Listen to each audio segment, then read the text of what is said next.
a text file organization program. Right now, it has opened this CS dummy folder. A client can scroll through all the text files within this folder through the program. By default, the names are sorted in descending order based on the last modified time, and the button toggles a few sorting modes like date and alphabetical order. Double-clicking on a file opens it through the text area, where the client can browse through the file or just make any edits they want.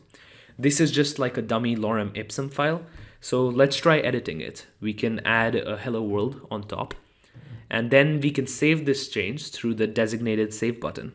This will provide immediate feedback, move the updated file to the top of the name list, and we can double check on the folder to the left that it has been updated.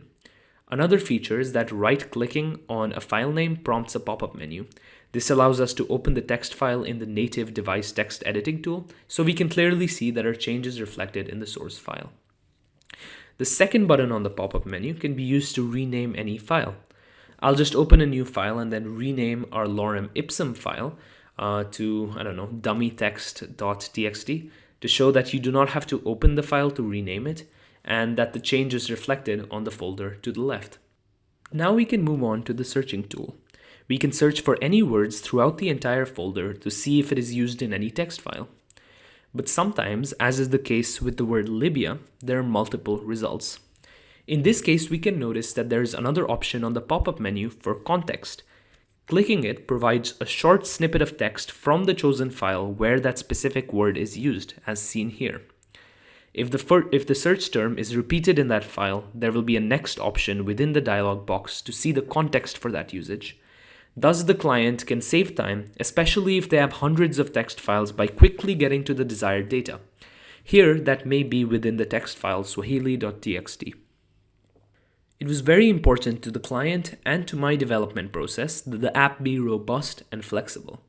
Let's say that the client wanted to view a brand new folder, csdummy2 in this case. This folder may not exclusively have text files. It may have PDFs or Word documents. It also won't have an SQLite database indexing all the possible search terms. Let's open this folder. We can use a file picker accessible through the menu bar. As can be seen in the file name list, only the relevant text files are accessed and displayed in the application. Furthermore, a database storing all the relevant data for this specific folder is created within csdummy2 called my.db as seen on the left. When the client manually removes a file from the current folder, just clicking the refresh button will update both the database and the display with the newest situation. I'll now demonstrate the same for putting a file into the folder and editing a file.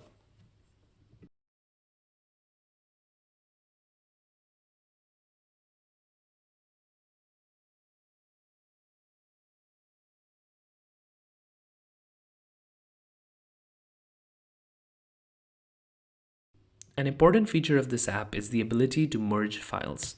For instance, the files Tanzania Day 1 and Tanzania Day 2 are tied closely together, so it may be helpful to combine them into one. The Merge button prompts a dialog box where the client can choose two files from their respective drop-down menus and combine the two under a new user-entered name. The client can then edit this merged file and then save it.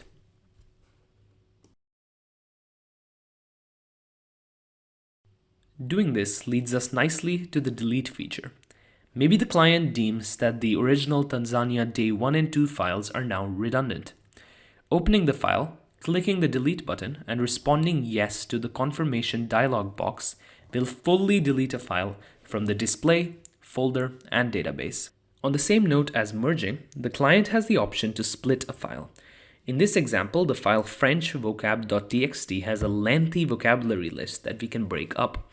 By placing the text editing caret at the point you want to split the file at, and then pressing the split button, a dialog box lets you customize the file names, but often the logical defaults may do.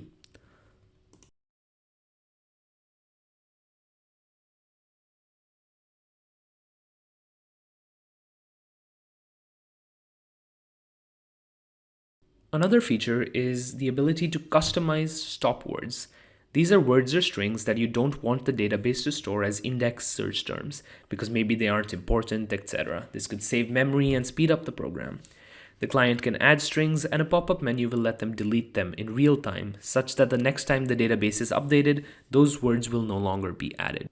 If the client desired, all the stored data for a folder can also just be emptied through the menu bar.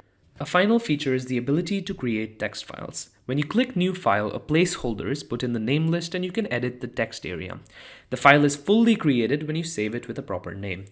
Now I'll quickly touch on a few realistic recommendations with more being in Criterion E. A mechanism to detect when you leave a file without saving your changes and give you a dialog box to save them. Another is to fill out the empty regions of the Option tab. These could include options to not see repetitive confirmation dialogs. Finally, having an undo button is extremely useful as a quality of life feature. Okay, now we can finish up this new file with text "Thank you for watching." Let's name the file, buy.txt. And it appears on the name list and folder to the left.